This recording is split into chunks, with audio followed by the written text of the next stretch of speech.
When we first set our goals for the savings race, we knew it was important to include giving to our church. We were married for a couple of years before we ever found a place that felt like a home to us, and that we wanted to make our church home, and we felt like we were called to be members of that church.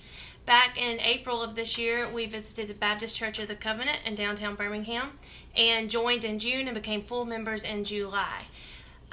Since then, we have been giving to the church, but we knew that we were supposed to give more. We were giving week to week, kind of what we thought we could have afforded during those weeks, and just kind of both felt something kind of like gnawing at us, saying that we needed to give our 10% that we are called to give.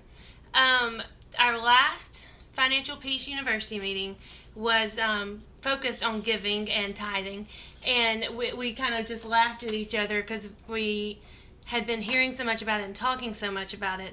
And then that week, Dave Ramsey just kind of pounded into our heads that we are called to be asset managers of the things that we've been given, and that the money is not ours. It was given to us by God, and that we are in turn supposed to turn that money back over to Him for our church and for other organizations to do His work throughout the community and the world.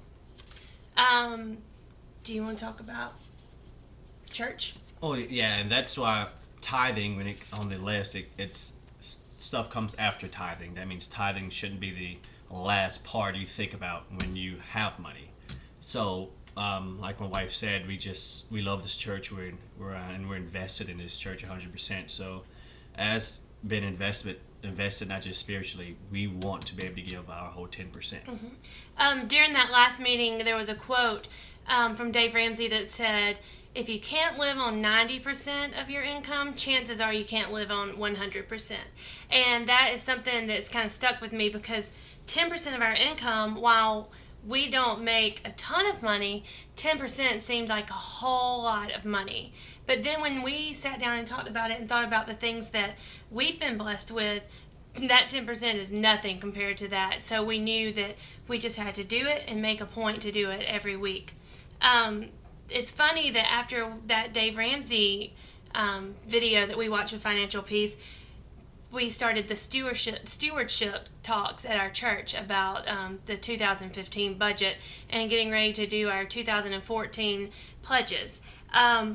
We just laughed because it all happened right there together, and we just felt like every day God was doing something to say, okay, 10%, 10%, 10%. It wasn't a coincidence. Yeah.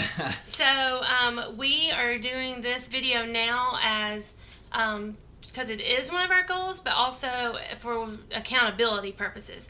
Our church hands out these stewardship campaign cards every year, and we've been praying over it and have decided what we're going to give, and it's going to be a 10% gift and maybe even more, or 10% tithe and maybe even more as a gift. And so we are proud to be doing that and to be taking this step, and we look forward to doing like Dave Ramsey says, living and giving like no one else. And we are excited about starting this journey with the tithe, and then eventually being able to go above that once our debt is all gone.